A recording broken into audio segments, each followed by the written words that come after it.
अभिवादन स्वीकार कीजिए ब्रजेश मिश्रा का और आप देखना शुरू कर चुके हैं द डिबेट। बहन भाइयों, आज हम दो विषयों को लेकर हाजिर हैं आपके समक्ष।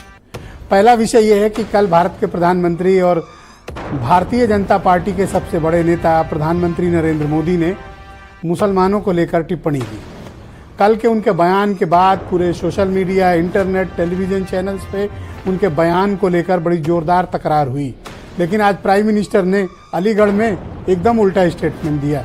आज वो मुसलमानों की पैरोकारी करते हुए पसमानदा मुसलमानों के हक और हुकूक की बात करते नजर आए और उन्होंने कहा कि हज का कोटा बढ़वाने के लिए तो सऊदी के क्राउन प्रिंस से भी बात कर ली थी।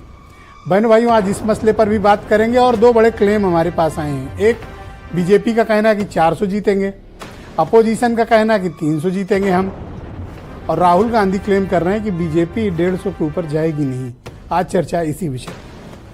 बहन भाइयों, जैसे जैसे उत्तर प्रदेश और पूरे देश भर में चुनाव रफ्तार पकड़ रहा है और दूसरे चरण के लिए चुनाव जब आगे बढ़ रहा है, चुनाव बहुत ही दिलचस्प और बड़ा जोरदार होता जा रहा है। मुद्दों की कमी नहीं, और अब ऑफिशियली इसमें हिंदू मुसलमान की एंट्री भी हो गई। कैसे? कल प्राइम मिनिस्टर ने मुसलमानों का जिक्र किया और बताया कि कांग्रेस पार्टी जो देश का विरोधी दल है, अगर वो सत्ता में आएगा तो मुसलमान और घुसपैठियों को आपकी संपत्ति बांट देगा। और उन्होंने कहा कि तब के प्रधानमंत्री मनमोहन सिंह ने ये बात कही भी थी कि यहाँ के रिसोर्सेज पर पहला हक मुसलमानों का, ऐसा प्राइम मिनिस्टर का क्लेम है। लेकिन आज उन्होंने अलीगढ़ में बिल्कुल अलग बयान दिया, एकदम बदला हुआ बयान। अब या तो वो मास्टर स्ट्रोक था या ये मास्टर स्ट्रोक है, या फिर वो बयान ऐसे ही रह गया और ये बयान असली बयान है। अब इसके बीच के हमें निहितार्थ को समझने। जैसे आज उन्होंने पसमानदा मुसलमानों के लिए बड़ी गर्मजोशी दिखाई, कहा बहुत ज्यादती हो रही है उनके साथ। मुस्लिम बहनों को तो 3 तलाक वाला उन्होंने अधिकार देकर उनके सोशली और पारिवारिक तौर पर उनके लिए इज्जत बहाली का, उनको सोशल सिक्योरिटी दी है। और पसमानदा मुसलमानों पर विशेष फिक्र। हज का कोटा बढ़वाया मोदी जी ने, ये कहा सऊदी के क्राउन प्रिंस मोहम्मद बिन सलमान से बात करके कोटा बढ़वा लिया, और इसके पहले हज में रिश्वतखोरी होती थी, ऐसे क्लेम भी किए उन्होंने। तो कल के बयान और आज के बयान का कारण क्या है? क्या मुद्दों की कमी है, या फिर वाकई में वो इस तरह के इश्यूज को उठाकर चुनाव को गरमाना चाहते हैं, उस टेम्परेचर पर चुनाव को ले जाना चाहते हैं जिस टेम्परेचर पर नॉर्मली इस देश में चुनाव होता है? क्योंकि अभी का चुनाव वाकई में देख के लग रहा है थोड़ा सुस्त है, ठंडा चुनाव चल रहा है। तो इस तरह के बयानों से कोई गर्मी आएगी? इंटरनेट पर तो आ गई, सोशल मीडिया पर भी आ गई, टेलीविजन चैनल्स पर भी इसकी गर्मी आ गई उस बयान की। लेकिन वो मुद्दा 24 घंटे भी सस्टेन नहीं किया, और आज प्राइम मिनिस्टर की स्पीच के बाद वो मुद्दा बहुत डाइल्यूट हो गया। इसका मतलब कि वो मुद्दा सिर्फ एक उबाल था और निकल गया। तो सरकार अपनी उपलब्धियों पर चुनाव लड़ेगी या फिर धार्मिक सांप्रदायिक मुद्दे होंगे?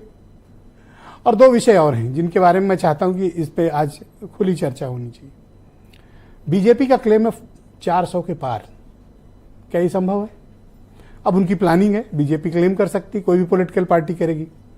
अब अपोजिशन का भी एक नया क्लेम आया है, 300 पार, अपोजिशन अपने लिए कह रहा है। और राहुल गांधी क्लेम करके गए हैं यूपी में भी और दूसरी जगहों की रैलियों में 150 के ऊपर बीजेपी जाएगी नहीं। कितनी सच्चाई है इसमें? अब जब 26 तारीख को दूसरे चरण का मतदान है और उत्तर प्रदेश की 8 सीटें दांव पर हैं, बागपत से चुनाव शुरू होगा और आएगा अमरोहा तक। बागपत हो गया, नोएडा, गाजियाबाद, बुलंदशहर, इन सब, मेरठ की सीट पर चुनाव है, अमरोहा है उसमें।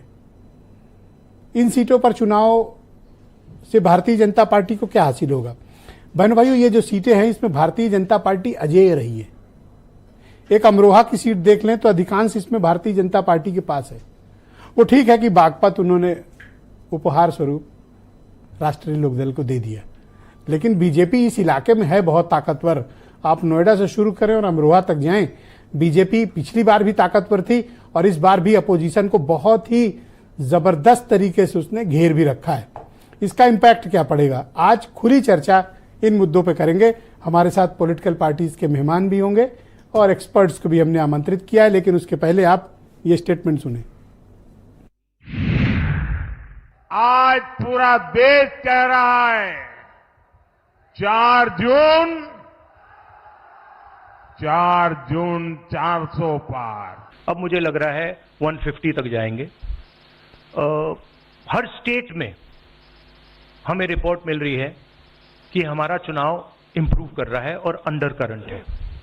जिनको ये भरोसा है कि 400 पार सीटें वो भारत में और देश में जीत जाएंगे, आखिरकार वो अन्याय क्यों कर रहे हैं? तो आज की परिचर्चा को आगे बढ़ाते हैं। मनीष शुक्ला उत्तर प्रदेश में भारतीय जनता पार्टी के प्रवक्ता हैं, मनीष हिंदवी उत्तर प्रदेश में कांग्रेस कमेटी के प्रवक्ता हैं। आप कंफ्यूज मत होइएगा, एक शुक्ला जी हैं, एक हिंदवी जी हैं। अनिल दुबे राष्ट्रीय लोकदल के प्रवक्ता हैं, अब्बास हैदर समाजवादी पार्टी के प्रवक्ता हैं और केपी मलिक जी बहुत ही जाने माने राजनीतिक मामलों के पत्रकार, और विनोद शर्मा जी भी मेरे साथ सीनियर जर्नलिस्ट हैं, इस कार्यक्रम में जुड़े हुए हैं, और वीरेंद्र सिंह जी हमारे स्टेट हेड। आप सभी का शुक्रिया और धन्यवाद मेरे साथ इस परिचय